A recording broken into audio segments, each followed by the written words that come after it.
Hello everyone, welcome to Vedastra the analysis for 22 May 2023। आज है 22 मई और हम लोग देखेंगे 22 मई में द हिंदू में आए हुए इंपॉर्टेंट आर्टिकल्स के analysis. So first of all 22 मई को जो हम लोग सेलिब्रेट करते हैं, यानी कि इंटरनेशनल डे है। कौन सा? International day for what? For biodiversity. International day for biodiversity ये हम लोग कब सेलिब्रेट करते हैं? 22 मई को। ओके, बढ़ते हैं हम लोग फर्स्ट आर्टिकल की तरफ, जो कि आपको फ्रंट पेज पे ही देखने को मिलेगा। ये क्या है? SBI U turn no ID card slip to swap ₹2000 note. Okay, SBI का यू टर्न आया है क्या? कोई भी ID कार्ड नहीं लगेगा अगर आप 2000 के नोट बदलते हो तो, और उसके साथ साथ कोई स्लिप भी आपको फिल नहीं करना है। 2000 के नोट आपको फिलअप करने के, चेंज करने के लिए कोई भी स्लिप फिल नहीं करना है, चेंज करने के लिए। स्वैप मीन्स होता है बेसिकली चेंज करना, to change something, exchange something. Okay, तो ये 2000 के नोट जो है इनके बिना भी हम लोग चेंज कर सकते हैं। ये फाइनेंस मिनिस्ट्री जो उनके द्वारा डायरेक्ट किया गया था SBI को। फिर SBI ने अपना स्टेटमेंट चेंज किया कि कोई भी ID वगैरह नहीं लगेगा, कोई भी स्लिप फिल नहीं करना है स्वैप करने के लिए 2000 रुपीज़ के नोट को। और 2000 रुपीज़ के नोट जो है इसका स्विप 23 ऑफ मई से स्टार्ट हो जाएगा और 30 ऑफ सितंबर तक लास्ट डेट दिया हुआ है। ये पैसे जो है RBI के द्वारा ये नोट को बैन किया गया है हमारी कंट्री में। RBI ही मनी को रेगुलेट करता है, नोट्स को रेगुलेट करता है हमारी कंट्री में। और RBI की बात करें तो RBI का जो फाउंडेशन था ये कब हुआ था? 1 अप्रैल 1935 को RBI का फॉर्मेशन हुआ था। और इसका हेडक्वार्टर फर्स्ट जब फॉर्मेशन हुआ था कहाँ पे था? ये कोलकाता में था। 1 जनवरी 1949 को RBI का नेशनलाइजेशन जो है किया गया था। और फर्स्ट जो गवर्नर थे RBI के, ये कौन थे? Sir Osborne Smith, OSBORNE SMITH। और अभी कौन है RBI के गवर्नर? शक्तिकांता दास जी। ओके, ये था RBI के बारे में। SBI की भी बात हो रही है तो SBI का जो चेयरमैन थे ये कौन? SBI के जो चेयरमैन है अभी कौन है? दिनेश खरेजी, DINESHKHARE, दिनेश खरेजी। और SBI का फॉर्मेशन 1 जुलाई 1955 को हुआ था। हेडक्वार्टर इसका आपको महाराष्ट्र के मुंबई में देखने को मिलेगा SBI का। ओके, बढ़ते हम लोग नेक्स्ट आर्टिकल की तरफ। नाउ हम लोग 2000 डिनोमिनेशन के जो नोट्स है उसकी बात कर रही हैं। तो 2000 की जो नोट है इसके बैक में आपको देखने को मिलेगा मंगलयान। और इसके कलर जो 2000 के नोट्स के जो कलर है ये कौन सा है? मैजेंटा कलर क्या है। ये पीछे में क्या है और कलर ये पीछे पूछे जाते हैं एग्जाम्स में, इसलिए मैं आपको यहाँ पे डिस्कस कर रहा हूँ। नेक्स्ट आपको बगल में जो आर्टिकल देखने को मिलेगा ये क्या है? PM जो है उन्होंने बोली है कहाँ पे? G7 बोले हैं कहाँ पे? G7 समिट में कंट्री शुड रिस्पेक्ट सॉवरेनिटी। ये बेसिकली यूक्रेन और रशिया का जो वार चल रहा है ना उसके लिए इन्होंने स्टेटमेंट दी है यहाँ पे हिरोशिमा में। G7 समिट जब हो रहे थे वहाँ पे स्टेटमेंट दिए हैं कि कंट्री को सॉवरेनिटी जो है वो रिस्पेक्ट करना चाहिए। और G7 समिट में प्राइम मिनिस्टर ने जो वॉर है यूक्रेन और रशिया के बीच में इसको ख़त्म करने की बात करी है। ये बोले कि जो भी वर्ल्ड में कहीं भी जो सॉवरेनिटी है इफेक्ट होता है, कहीं भी पीस हार्मनी जो है वो इफेक्ट होता है तो पूरे वर्ल्ड को इसे झेलना पड़ता है। इसको लेके स्टेटमेंट यहाँ पे जारी की गई है हमारे प्राइम मिनिस्टर जी के द्वारा। हिरोशिमा में G7 समिट जो है वो कंडक्ट कराई जा रही है। हिरोशिमा वही सिटी है जहाँ पे 9 अगस्त या 6 अगस्त को फर्स्ट बम, न्यूक्लियर बम जिसका नाम था लिटिल बॉय, ये यहाँ पे ड्रॉप किए गए थे बाय द USA। और सेकेंड बम कहाँ पे? 9 अगस्त में नागासाकी में ये ड्रॉप किए गए थे 1945 में जापान के नागासाकी में। और हिरोशिमा कौन से आइलैंड पे है? होन्शू आइलैंड पे। होन्शू में ही आपको जापान की कैपिटल टोक्यो देखने को मिलेगा। और G7 समिट की बात कर रहे हैं हम लोग। G7 समिट में 7 मेंबर कंट्रीज़ है। पहले 8 हुआ करता था, 2014 में रशिया को हटा दिया गया क्योंकि रशिया जो है क्रीमिया को अपने अंदर समाहित किया था, मतलब मिला लिया था यूक्रेन से छीन के। इस कारण से 8 कंट्रीज से 7 कंट्रीज़ हो गया, ग्रुप ऑफ 7 कंट्रीज़। 2014 में रशिया को हटाया गया था। 7 कंट्रीज़ कौन कौन से हैं? आपको अमेरिका में कनाडा और USA देखने को मिलेगा, और UK देखने को मिलेगा यूरोपियन यूनियन में। यूरोपियन यूनियन की बात UK देखने को मिलेगा। यूरोपियन यूनियन की बात करें तो आपको फ्रांस, जर्मनी, इटली, ये 3 कंट्रीज़ देखने को मिलेंगे। कौन कौन सा? France, Germany and Italy. UK 1 हुआ, 4 हुआ। उसके बाद USA में 2, कौन कौन सा? Canada and USA। कितना हुआ? 6 हुआ। और 1 आपको जापान देखने को मिलेगा। ये 7 जो मेंबर कंट्रीज़ है G7 के मेंबर कंट्रीज़ है। और इस टाइम 2023 का जो मीटिंग हो रहा है हिरोशिमा में हो रहा है, 2022 का कहाँ हुआ था? जर्मनी में हुआ था। और 2024 का कहाँ पे होगा? इटली में होगा। ये था G7 समिट के बारे में। इसके साथ साथ क्वाड मीटिंग भी वहाँ पे कंडक्ट किए गए हैं। क्वाड्रिलेटरल सॉवरेनिटी सिक्योरिटी जिसका फुल फॉर्म हम लोग बोल सकते हैं। और क्वाड के मेंबर जो है 4 कंट्रीज है। कौन कौन सा? India, Japan, USA and Australia, ये क्वाड के मेंबर्स हैं। क्वाड का जो रिसेंटली एक एक्सरसाइज होस्ट की गई थी कहाँ पे? सिडनी में, जो कि ऑस्ट्रेलिया का एक सिटी है। ये नेवी का एक्सरसाइज था क्वाड का। और इसे हम लोग क्या कहते हैं? इस एक्सरसाइज को हम लोग कहते हैं एक्सरसाइज मालाबार, जो कि एक नेवी का एक्सरसाइज है। और ये सिडनी में होस्ट किया गया था। ओके, इस टाइम यानी कि क्वाड का जो समिट है ये किसके द्वारा किया जा रहा है, ये ऑस्ट्रेलिया के द्वारा किया जा रहा है। और 2024 में प्राइम मिनिस्टर के द्वारा हिरोशिमा में अनाउंस करी गई कि 2024 का जो हम लोग समिट करेंगे क्वाड का, वो इंडिया के द्वारा करी जाएगी। ओके, बढ़ते हैं हम लोग नेक्स्ट आर्टिकल की तरफ। नेक्स्ट आर्टिकल आपको बगल में देखने को मिलेगा, Kejriwal dishes out allies to install bill in RS Rajya Sabha. Rajya Sabha में बेसिकली जो सेंटर जो पास कर रही है बिल, किसको लेके, एग्जीक्यूटिव का जो पावर है दिल्ली गवर्नमेंट में वो लेने की बात कर रही है। सेंट्रल गवर्नमेंट के पास होनी चाहिए ये पावर, इसको लेके सेंट्रल गवर्नमेंट जो है ये बिल पास कर रही है। लोकसभा में पास हो चुकी है, राज्यसभा में पास करने की बात चल रही है। इसको लेके, इसको रोकने को लेके केजरीवाल साहब ने अलग अलग पार्टीज़ के साथ अपना एलाइज जो है वो बढ़ा रहे हैं ताकि इसको रोक पाए, और जो अपोजिशन पार्टी है यानी कि कांग्रेस के पास ये बातें पहुंच पाई और वहाँ से हम लोग इसको रोक पाए। इसको लेके ये आर्टिकल है। हम बढ़ते हैं नेक्स्ट आर्टिकल की तरफ। नेक्स्ट आर्टिकल आपको बगल में देखने को मिलेगा, delegates Kashmir itinerary changed. Kashmir में जो डेलीगेट्स के मीटिंग होने वाले हैं, बेसिकली ग्रुप ऑफ 20 नेशंस के जो टूरिज्म वाले मीटिंग होने वाले हैं कहाँ पे, जम्मू कश्मीर में, उसको लेके जो इटिनरी है यानी कि यात्रा के जो शेड्यूल्स हैं वो चेंज किए गए हैं। ये पूरा का पूरा आर्टिकल है न्यूज़ वाले पेज पे, मैं उसे डिस्कस करूँगा जब न्यूज़ वाले पेज में डिस्कस करने के लिए हम लोग पहुँचेंगे। नेक्स्ट आर्टिकल आपको नीचे देखने को मिलेगा, 1 in 7 Indian schools run by a loan teacher. 7 में से 1 स्कूल जो है ना इंडिया में, वो सिर्फ एक टीचर के द्वारा ही रन किए जा रहे हैं। ये स्टडी की गई है, राइट टू एजुकेशन एक्ट वगैरह इस सब में डिस्कस किया गया है। ये आर्टिकल है, हम लोग इस पर डीप पे नहीं जाएंगे, बस आपको अंडरस्टैंडिंग पॉइंट ऑफ व्यू से इसे पढ़ना है। एग्जाम पॉइंट ऑफ व्यू से बिल्कुल भी जो है ये इंपॉर्टेंट नहीं है। बढ़ते हैं हम लोग नेक्स्ट आर्टिकल की तरफ। नेक्स्ट आर्टिकल काफ़ी दिनों से मणिपुर में जो वायलेंस चल रहा है इसको लेके आया हुआ है। मणिपुर में क्या वायलेंस चल रहा है इसके बारे में कंप्लीट इन्फॉर्मेशन आपको यहाँ पे मिलने वाली है। मणिपुर जो कि नॉर्थ ईस्टर्न स्टेट है, जिसका कैपिटल आपको इम्फाल देखने को मिलेगा, और यहाँ के सीएम जो है एन बीरेन सिंह है मणिपुर के, और गवर्नर जो है अनुसुईया यूकेई हाल ही में ये गवर्नर के लिए मणिपुर में अपॉइंट किए गए हैं। नाउ मणिपुर में प्रॉब्लम क्या है, मणिपुर में प्रॉब्लम ये हुआ कि 10 मई से 10 मई से यहाँ पे इंडोचमेंट्स वगैरह हो रहे थे। बेसिकली कल जो ना मणिपुर के जो सीएम है एन बीरेन सिंह, इनके द्वारा प्रेस कॉन्फ्रेंस की गई। मणिपुर में जो 2 पीपल के बीच में झड़प हो रही है, मेटी पीपल और कुकी पीपल, कुकी ट्राइब्स है बेसिकली, मेटी ट्राइब्स नहीं है। इसके बीच में झड़प हुई थी।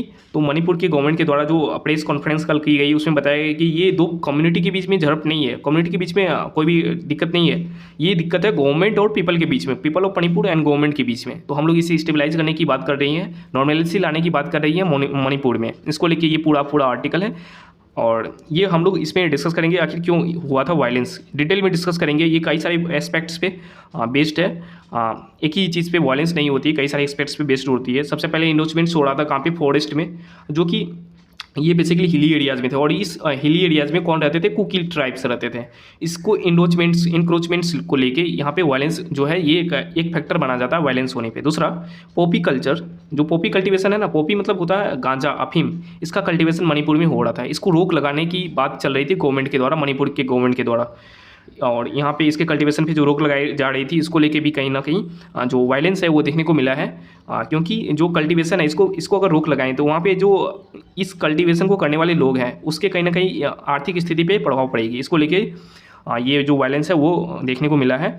लेकिन सबसे बड़ा जो कारण बताया जा रहा है इस वायलेंस का, ये क्या है, मेटी पीपल, MEITI, मेटी पीपल जो कि एक नॉन ट्राइब पीपल है, और ये मेजोरिटी में है मणिपुर में।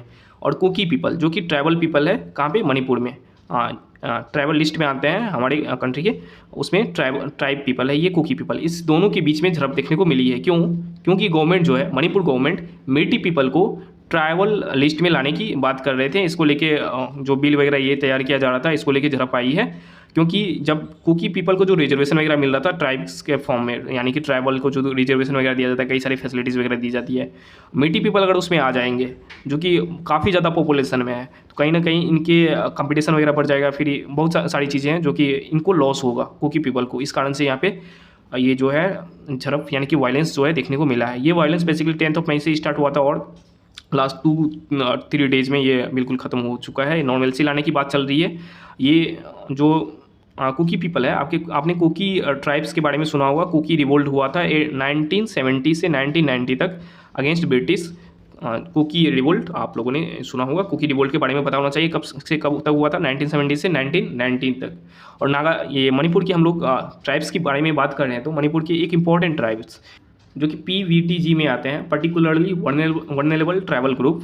ये पर्टिकुलरली वर्नेरेबल ट्राइबल ग्रुप्स में काफ़ी जो ट्राइब्स में भी काफ़ी एकदम जो बिल्कुल ही फॉरेस्ट वगैरह में डिपेंडेंट होते हैं उस ट्राइब्स को हम लोग कहते हैं PVTG।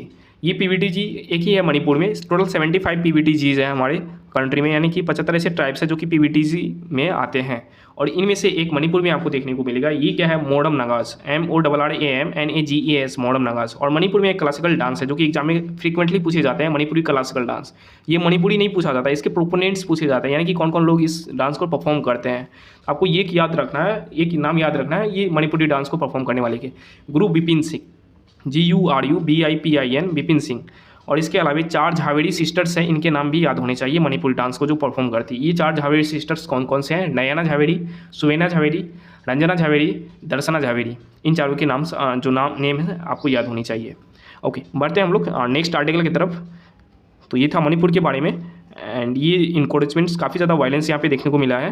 बढ़ते हैं हम लोग नेक्स्ट आर्टिकल की तरफ। नेक्स्ट आर्टिकल आपको बगल में ही देखने को मिलेगा, ये क्या है, stalemate over sharing of Krishna water continues. Krishna river के जो वाटर शेयरिंग के जो मुद्दे हैं ये अभी भी कंटिन्यू है।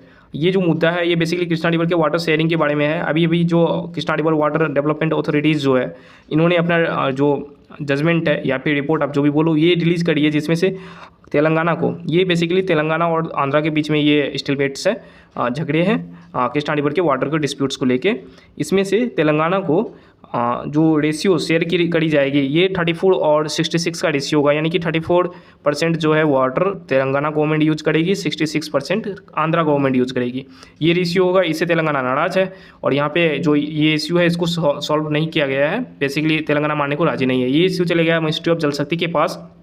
जब कभी भी 2 स्टेट्स के बीच में कोई भी मुद्दा हो, जैसे वाटर बॉडीज़ का हो या फिर स्टेट्स के बीच में कोई भी प्रॉब्लम हो, वो जो हियर की जाती है वो डायरेक्ट सुप्रीम कोर्ट में की जाती है। बट यहाँ पे जो वाटर बॉडीज़ है, कौन सा, कृष्णा रिवर का, ये हियर जो मुद्दा ये चले गया है किसके पास, मिनिस्ट्री ऑफ जल शक्ति के पास, यानी कि गजेंद्र शेखावत जी इसको हेड करेंगे।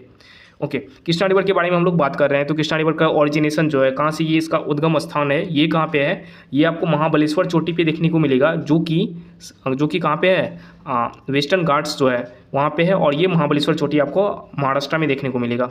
महाबलेश्वर चोटी, कृष्णा रिवर कौन कौन से राज्यों से प्रवाहित होती है, महाराष्ट्र, उसके बाद महाराष्ट्र के बाद इंटर करती है कर्नाटका में, फिर तेलंगाना में, फिर उसके बाद आंध्रा में, महाराष्ट्र, कर्नाटका, तेलंगाना, आंध्रा में। ओके, कृष्णा रिवर की ट्रिब्यूटरी की बात करें, ट्रिब्यूटरी की बात करने से पहले ये कृष्णा रिवर जाती कहाँ पे, बे ऑफ बंगाल में चली जाती है। आंध्रा में जो विजयवाड़ा डिस्ट्रिक्ट है वहाँ पे बे ऑफ बंगाल में जाके मिल जाती है कृष्णा रिवर। और इधर से कौन सा रिवर आती है, गोदावरी रिवर। गोदावरी रिवर की जो डेल्टा है जो कि बे ऑफ बंगाल में मिलती है, और कृष्णा रिवर के डेल्टा के बीच में आपको एक लेक देखने को मिलेगा। ये लेक का नाम है Kolleru lake, KOLERU, Kolleru lake. Kolleru lake Andhra का एक लौता ऐसा लेक है जो कि एक रामसर साइट है। इसके अलावे रामसर साइट्स है ही नहीं आंध्रा में, बस एक ही रामसर साइट्स है। और सबसे ज़्यादा नंबर ऑफ रामसर साइट्स कहाँ पे हैं, ये आपको तमिलनाडु में देखने को मिलेगा, जो कि 14 रामसर साइट्स है। इसके बाद 10 Ramsar sites, second highest number of Ramsar sites जो कि यूपी में देखने को मिलेगा। ओके, हम लोग बात करते हैं कृष्णा रिवर के बारे में। तो कृष्णा रिवर की ट्रिब्यूटरीज के बारे में आपको पता होनी चाहिए, यानी कि इसकी सहायक नदियाँ कौन कौन सी सहायक नदियाँ। सबसे पहले भीमा, कोयना, मूसी, 8 जो मेजर सहायक नदियाँ हैं इनके बारे में आपको पता होनी चाहिए, जिसमें से भीमा, कोयना, मूसी ये 3 हो गए। उसके बाद पंचगंगा और दूधगंगा, इसके बाद कितने हुए, 3 और 2 5 हो गए। भीमा, कोयना, मूसी, पंचगंगा, दूधगंगा, मालप्रभा, घाट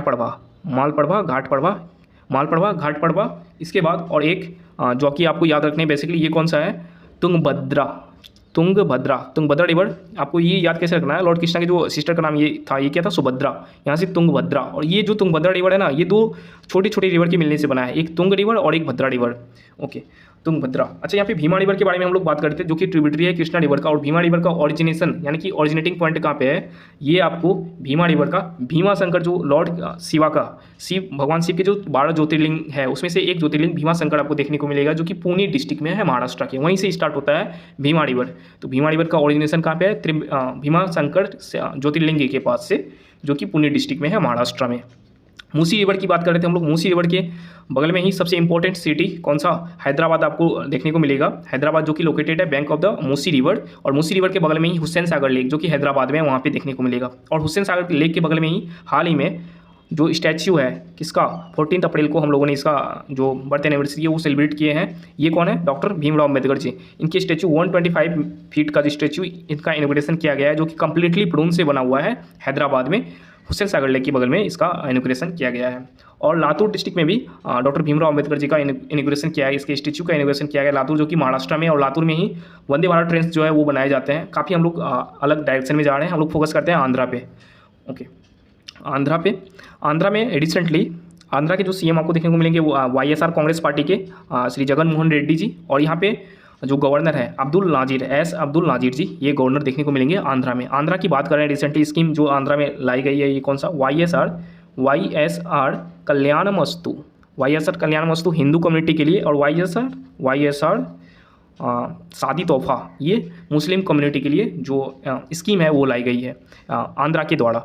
आंध्रा की बात करें तो रिसेंटली आंध्रा में जो भावनाडु पोर्ट BHANADU भावनाडु पोर्ट, इसका नाम जो है बदल के रखा गया है मूलापेटा पोर्ट, MULAPETA मूलापेटा पोर्ट। ये काफ़ी स्मॉल पोर्ट्स हैं, लेकिन इसके नाम आपको याद रखना है क्योंकि ये न्यूज़ में है और ये पूछा जा सकता है। 13 मेजर पोर्ट्स हैं हमारे कंट्री में, इन 13 के नाम आपको बिल्कुल टिप्स पे होने चाहिए। बाकी ये स्मॉल पोर्ट्स का नाम आपको इसलिए याद रखना है क्योंकि ये न्यूज़ में है। तो भावनापादु पोर्ट का नाम बदल के मूलापेटा पोर्ट कर दिया गया है आंध्रा के। ये श्रीकाकुलम डिस्ट्रिक्ट में आपको देखने को मिलेगा, सबसे अपर आंध्रा में। नॉर्थ वाले पार्ट देखोगे ना, वहाँ पे बे ऑफ बंगाल से सटते हुए बॉर्डर आंध्रा और उड़ीसा के, वहाँ पे श्रीकाकुलम डिस्ट्रिक्ट आपको देखने को मिलेगा। वहाँ पे भावनापादु पोर्ट का नाम चेंज करके मूलापेटा पोर्ट कर दिया गया है। और आंध्रा में नया एयरपोर्ट आ रहा है जिसका नाम है भोगापुरम एयरपोर्ट। और ये भोगापुरम एयरपोर्ट कहाँ पे लाया जा रहा है? ये कम्प्लीटली ग्रीनफील्ड एयरपोर्ट है। ग्रीनफील्ड और ब्राउनफील्ड दो टाइप्स के जो प्रोजेक्ट्स होते हैं वो होते हैं। ग्रीनफील्ड क्या होता है? जो कम्प्लीटली न्यू बनाया जा रहा है, जिसमें नई ज़मीन एक्वायर की जाएगी, नया वहाँ पे इंफ्रास्ट्रक्चर डेवलप किया जाएगा। और ब्राउनफील्ड क्या होता है? जो प्रोजेक्ट पहले से है बस उसका थोड़ा सा बढ़ाना है, उसे हम लोग ब्राउनफील्ड प्रोजेक्ट कहते हैं। तो ग्रीनफील्ड जो एयरपोर्ट है ये कहाँ पे लाया जा रहा है? ये लाया जा रहा है विजयनगरम डिस्ट्रिक्ट और जो विशाखापट्टनम डिस्ट्रिक्ट है इसके बॉर्डर पे बेसिकली। ये एयरपोर्ट का नाम क्या है? भोगापुरम एयरपोर्ट। ओके, आंध्रा में रिसेंटली कडप्पा डिस्ट्रिक्ट में JSW यानी कि जिंदल स्टील के द्वारा स्टील प्लांट सेटअप करने की बात की जा रही है, और शायद कर भी दी गई होगी कडप्पा डिस्ट्रिक्ट में। आंध्रा में आपको देखने को मिलेगा भगवान शिव के 12 ज्योतिर्लिंग में से एक ज्योतिर्लिंग, जो कि कौन सा है? भ्रामरंबा मल्लिकार्जुन टेम्पल, जो कि आपको श्रीशैलम डिस्ट्रिक्ट में देखने को मिलेगा। श्रीशैलम डिस्ट्रिक्ट नहीं, बेसिकली ये टाउन है श्रीशैलम, और ये डिस्ट्रिक्ट का नाम नंदयाल डिस्ट्रिक्ट है आंध्रा में। भ्रामरंबा मल्लिकार्जुन टेम्पल। तिरुपति में आपको लॉर्ड वेंकटेश्वरा टेम्पल, जिसे हम लोग बालाजी भी कहते हैं, वो देखने को मिलेगा आंध्रा में। ओके, आंध्रा में रिसेंटली जो विशाखापट्टनम है ये कैपिटल डिक्लेयर किया गया है गवर्नमेंट ऑफ आंध्रा के द्वारा। और विशाखापट्टनम में ई मालखाना प्रोसेस जो है ना, ई मालखाना प्रोसेस क्या होता है? जितने भी सीज किए हुए प्रॉपर्टीज़ वगैरह होते हैं वो इलेक्ट्रॉनिकली चीज़ों को अपलोड करना, ताकि एक ही बार केस ID वगैरह डाले तो सारा चीज़ केस के बारे में आ जाए। ई मालखाना प्रोसेस विशाखापट्टनम में सारे पुलिस स्टेशन में जो एक्वायर करने की बात चल रही है। पहले मालखाना करके एक जगह होता था, वहाँ पे सारे जो प्रॉपर्टी वगैरह या फाइल वगैरह जो भी होते थे वहाँ पे सीज करके रखा जाता था। बट ई मालखाना मतलब क्या? Electronically मालखाना process. ओके, ये था आंध्रा के बारे में। हम लोग बढ़ते हैं नेक्स्ट आर्टिकल के बारे में। कृष्णा रिवर के बारे में हम लोगों ने बात किया। बेसिकली आपको इसमें से कुछ भी इंपॉर्टेंट नहीं रखना है, बस मिनिस्ट्री ऑफ जल शक्ति के पास ये केस चली गई है, वो हियर करेगी। फिर उसके बाद हम लोग जो भी जजमेंट वगैरह आएगा, जो भी वर्डिक्ट वगैरह आएगा, उसमें हम लोग डिस्कस करेंगे। ओके, आपको यहाँ बगल में देखने को मिलेगा राजस्थान से है क्या? गिलोथ इनग्रेट्स, एक बार मैं इसे और इधर कर लेता हूँ। हाँ, Gehlot inaugurates peace and non violence cells in Rajasthan. Peace and non violence department रखने वाला इंडिया का इकलौता स्टेट है जो कि राजस्थान है, और इन्होंने सेल्स अपना सारे डिस्ट्रिक्ट्स में इनग्रेट कर दिए हैं। गिलोथ जो CM है अशोक गहलोत जी, इनके द्वारा यहाँ पे इनोग्रेशन किया गया है। ये राजीव गांधी जी के स्टेचू इनोग्रेशन कर रहे थे, कहाँ पे? जयपुर में। उसकी श्रद्धांजलि दे रहे थे 21 मई को, क्योंकि 21 मई को राजीव गांधी जी का 32nd डेथ एनिवर्सरी जो है सेलिब्रेट किया गया, कॉमेमोरेट किया गया बेसिकली, जो कि 1991 में टेररिस्ट ग्रुप के द्वारा जो है असैसिनेटेड कर दिया गया था राजीव गांधी जी का, जिसके कारण हम लोग मनाते हैं एंटी टेररिज्म डे, क्योंकि ये टेररिस्ट ग्रुप के द्वारा असैसिनेटेड किया गया था राजीव गांधी जी का 1991 में। ओके, राजस्थान के बारे में हम लोग बात कर रहे हैं। राजस्थान के बारे में कुछ इंपॉर्टेंट चीज़ें आपको पता होनी चाहिए। जैसे राजस्थान के गवर्नर कौन है? तो कलराज मिश्रा जी, KALRAJMISHRA, कलराज मिश्रा जी। राजस्थान में रिसेंटली करेंट के पॉइंट ऑफ व्यू से बात करें तो काफ़ी ज़्यादा चीज़ें जो है वो हुई है। जैसे राजस्थान में उदयपुर डिस्ट्रिक्ट में आपको देखने को मिलेगा क्या? राजस्थान के जो उदयपुर डिस्ट्रिक्ट है यहाँ पे आपको एक माइंस देखने को मिलेगा। ये कौन सा माइन है राजस्थान के उदयपुर में? जवाड़ माइंस, ZAWAR जवाड़ माइंस। और राजस्थान की भीलवाड़ा डिस्ट्रिक्ट में आपको देखने को मिलेगा दूसरा माइंस, कौन सा? रामपुर अगुचा माइन। ये दोनों माइंस में जिंक निकाली जाती है और जिंक के साथ साथ जो लेड है यानी कि शीशा और तांबा ये भी निकाली जाती है जिंक के साथ साथ। उदयपुर माइन में जवाड़ माइंस, उदयपुर डिस्ट्रिक्ट में जवाड़ माइंस और भीलवाड़ा डिस्ट्रिक्ट में रामपुर अगुचा माइंस से ये चीज़ें निकाली जाएगी। बट ये न्यूज़ में क्यों है? क्योंकि इसे ग्रीन को सर्टिफिकेट मिला है। ग्रीन को सर्टिफिकेट इंडिया का पहला ऐसा माइन है, ये दोनों माइंस है जिसको ग्रीन को सर्टिफिकेट मिला हुआ है। किसके द्वारा मिला हुआ है? कन्फेडरेशन ऑफ इंडियन इंडस्ट्री के द्वारा मिला हुआ है ग्रीन को सर्टिफिकेट।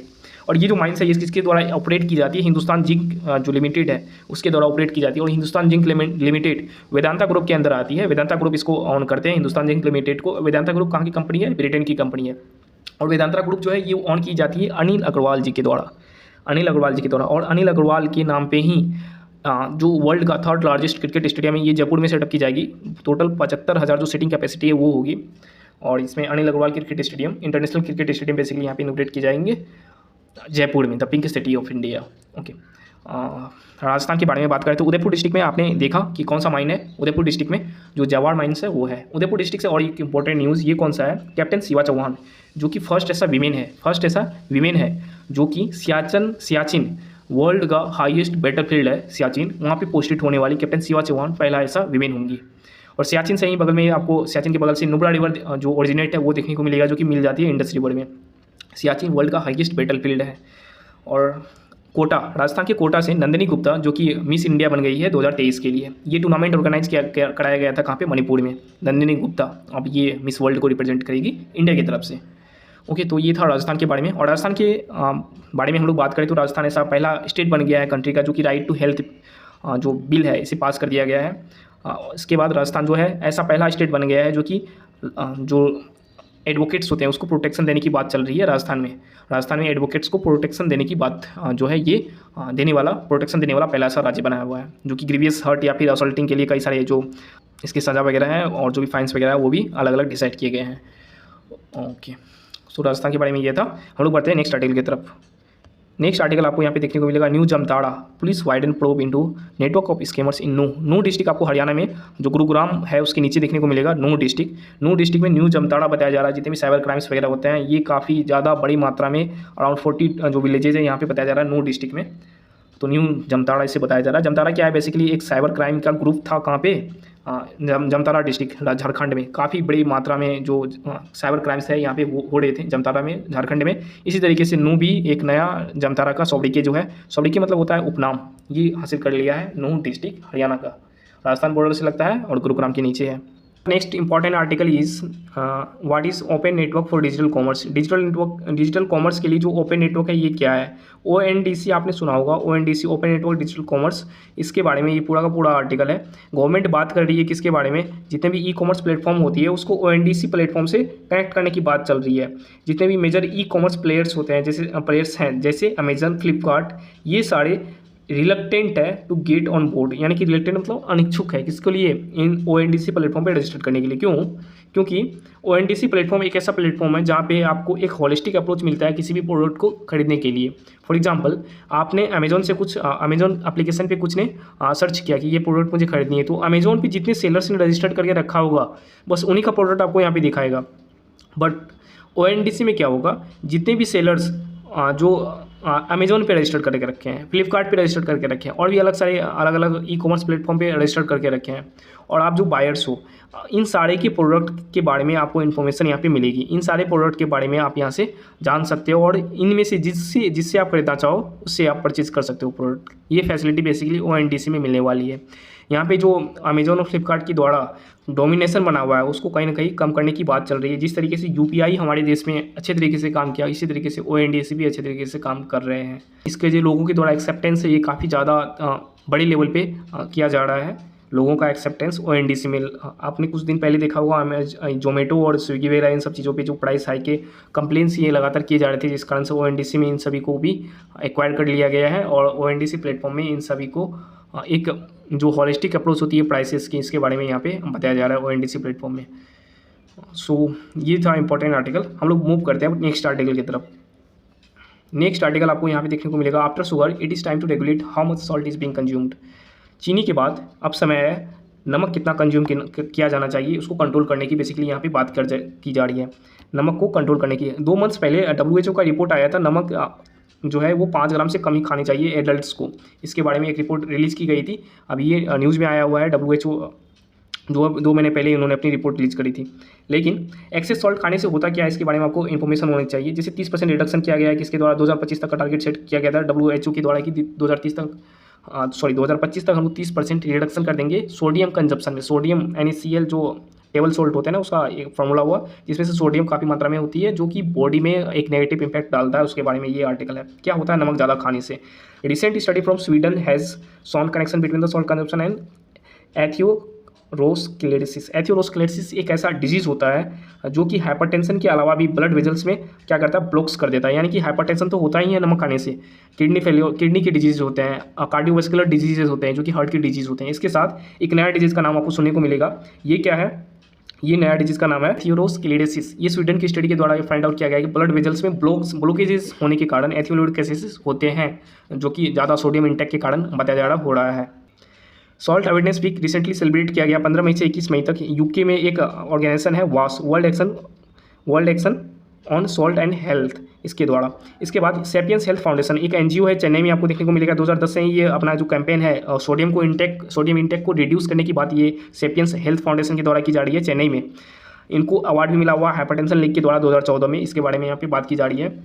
यूके जो है 30% लगभग रिडक्शन किया है सोडियम इंटेक में, इसके बारे में यहाँ पे बताया जा रहा है। इसके बाद हम लोग जो भी स्टडीज़ है चाइना या जर्मनी से नोटेबल स्टडीज़ आई है, इसमें बताया जा रहा है कि जो इम्यूनिटी भी वीक हो जाती है ज़्यादा सोडियम इंटेक के कारण। ये कोविड-19 के बाद ये केसेस जो देखने को मिला हुआ है चाइना और जर्मनी के स्टडी करने के बाद ये रिजल्ट जो पब्लिश करी गई है। तो फाइनली ओवरऑल जो कंक्लूजन होना चाहिए क्या होना चाहिए, गवर्नमेंट को फोकस करना चाहिए सोडियम इंटेक को कम करने के लिए। WHO को जितने भी मेंबर्स हैं, WHO के जितने वर्ल्ड हेल्थ ऑर्गेनाइजेशन के जितने भी मेंबर कंट्रीज़ हैं, उसमें से केवल 5 मेंबर कंट्रीज़ ही सोडियम इंटेक को रेगुलेट करने के लिए एक जो नियम है वो बनाए हुए हैं अपनी कंट्री में। अलग अलग पैकेजेस जितने होते हैं, जितने भी मैन्युफैक्चरिंग कंपनीज़ होती है प्रोडक्ट खाने वाली चीज़ें, उसमें सोडियम के इंटेक को लेके रिड्यूस करने की कोई भी पॉलिसी हमारे कंट्री में यानी कि इंडिया में नहीं बनाई गई है अभी तक। इसको लेके भी बात की जा रही है इस पर्टिकुलर आर्टिकल में। तो ये था सोडियम के बारे में। बेसिकली जो इसका समराइज हम लोग करें तो क्या होना चाहिए, सोडियम इंटेक को रिड्यूस करने की बात चल रही है। क्योंकि सोडियम इंटेक से, सोडियम जो कि सॉल्ट से ज़्यादा इंटेक होता है हमारी बॉडी में, 3 ग्राम रेगुलेट किया गया है। 3 ग्राम से कम बच्चों को खाना चाहिए, 5 ग्राम से कम जो एडल्ट होते हैं उनको खाना चाहिए। सोडियम इंटेक से क्या होती है, हाइपरटेंशन, जो कि हाई बीपी जिसे हम लोग कहते हैं, हाई बीपी वाले पर्सन को हाइपरटेंशन की बीमारी होती है, उसे हम लोग हाइपरटेंशन कहते हैं। उसके बाद कार्डियोवास्कुलर डिजीज़ यानी कि हार्ट की डिजीज़, किडनी के जो डिजीजेज होते हैं वो भी ज़्यादा सोडियम इंटेक से होती है, टेबल जो सॉल्ट होते हैं उसके खाने से होती है।